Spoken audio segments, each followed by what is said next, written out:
Dear students, आज हम पढ़ेंगे बेटा solution of equation by elimination method. ये भी अलजेब्रिक मेथड है। 3 मेथड होते हैं। सबसे पहला मेथड हमारा सब्स्टिट्यूशन, फिर एलिमिनेशन, फिर क्रॉस मल्टीप्लिकेशन।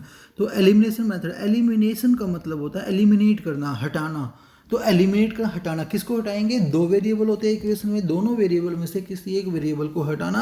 हटाने के लिए क्या करना है कि जो भी हमारे पास में वेरिएबल है एक्स और वाई, उन दोनों इक्वेशन में सेम वेरिएबल, जैसे एक्स इसमें से एक्स इसमें से, जैसे यहाँ पे एक्स एक्स है, तो दोनों इक्वेशन के सेम वेरिएबल जो है उसमें से किसी को भी, चाहे एक्स को चाहे वाई को, एलिमिनेट करना, उसे बोलते हैं एलिमिनेशन मेथड। बट कई बार हमें एलिमिनेट करने के लिए इतना आसान नहीं होता। एलिमिनेशन के लिए जब भी हम एलिमिनेशन करना हो वेरिएबल को, तो उसके लिए जो वेरिएबल का कोफिशिएंट होता है, मतलब जो से वेरिएबल एक्स है, इससे पहले क्या लिखा हुआ ऊपर 3, इसमें क्या लिखा 2, ये सेम होना चाहिए।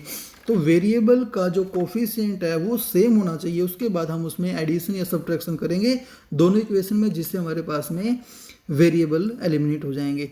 तो देखिए बेटा किस तरीके से हमें इसको करना होगा। तो हमारे पास में 2 इक्वेशन है, एग्जाम्पल हमने ले लिया है किसी भी 2 इक्वेशन को इकट्ठा करके।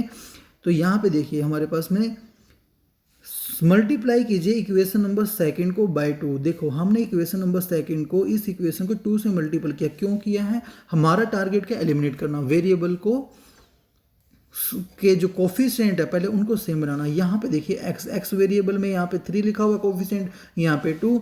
अगर हमें एक्स वेरिएबल को सेम बनाना है, दोनों एक्स वेरिएबल के कोफिशिएंट को अगर सेम बनाना है दोनों इक्वेशन में, तो इसको हमें 2 से मल्टीपल करना होगा, इसको 3 से मल्टीपल करना होगा। 2 बार मल्टीप्लिकेशन है।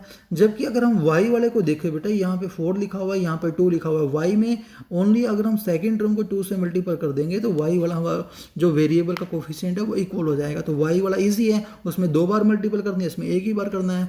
तो इसलिए हम y के वेरिएबल को इसमें इक्वल करेंगे। ये हमारी चॉइस, हम चाहे x का भी कर सकते हैं। तो y का इसमें ईजी है क्योंकि 1 बार ही मल्टीपल करनी है। तो multiply equation number second by 2 से हमने मल्टीप्लाई किया। क्यों किया? ताकि हम y के कोफिशिएंट को इक्वल बना ले, सेम बना ले। तो जैसे हम मल्टीपल किया, तो यहाँ पे जो मल्टीपल करेंगे वो ये नहीं है कि हम किसी एक y इसी को करेंगे, नहीं, पूरी इक्वेशन से मल्टीपल होगा। क्योंकि बेटा ये मैथ है, मैथ के अकॉर्डिंग इक्वल से पहले अगर हम 2 से मल्टीपल कर रहे हैं तो इक्वल के बाद भी 2 से मल्टीपल होगा, मतलब पूरी इक्वेशन को 2 से मल्टीपल करेंगे।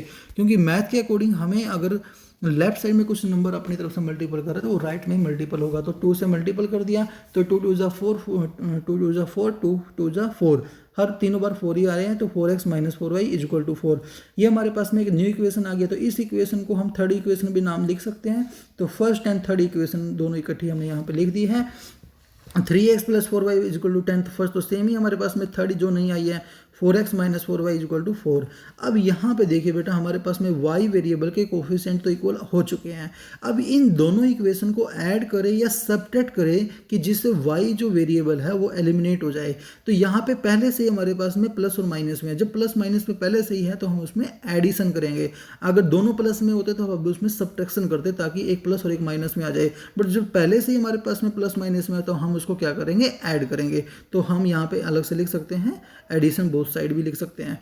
तो ये दोनों आपस में कैंसिल हो गए। तो यहाँ पे हमने किया 4 + 3 7x, 10 + 4 14। तो x = 14/7। तो x की वैल्यू आ जाएगी हमारे पास में 2। तो x की वैल्यू हमारे पास में 2 आ चुकी है। अब ये जो x एक वेरिएबल की वैल्यू हमारे पास आ चुकी है। अब इस वैल्यू को हम किसी भी इक्वेशन में पुट कर सकते हैं, फर्स्ट इक्वेशन और सेकंड इक्वेशन में से। तो अब हम कैसे करेंगे? हमें यहाँ पे put value of x = 2 in equation number first. Equation number हम फर्स्ट में इसकी वैल्यू को पुट कर देते हैं। तो पुट करते हैं तो 3x + 4y = 10 equation number first है।